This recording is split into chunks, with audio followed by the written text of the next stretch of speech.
বন্ধুয়ানে বইয়া, অটোত বইয়া, সিনজিত বইয়া, আপনি মেলের মধ্যে বিয়ার দাওয়াতের মধ্যে এনে গিয়ে হাবড়া কয় ভালো মানুষ নেই।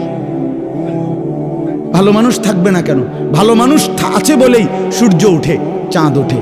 খোদার কসম, আসমান এখনো জাগাত আছে ভালো মানুষের কারণে, জমিন এখনো এভাবে আছে ভালো মানুষের কারণে। সিটার বাটফারের লাগিয়া, সুদখোর, ঘুষখোর, বাটপার, এই নারী লোভী, জিনা ব্যভিচারকারী, উলঙ্গ ছবি দেখে যেসব যুবক, মুসলমানের এই নাফরমান সন্তান, বেহায়া বেপর্দা হাঁটে চলে যে সমস্ত নারী, এই সমস্ত অসভ্যদের কারণে সূর্য ওঠে না। সূর্য ওঠে আল্লাহর কোরআন পড়ে সেজদা করে যারা, তাদের কারণে বেটা।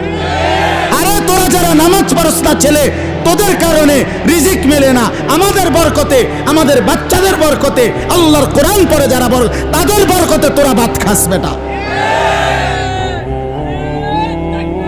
এটা মনে রাখো বেটা।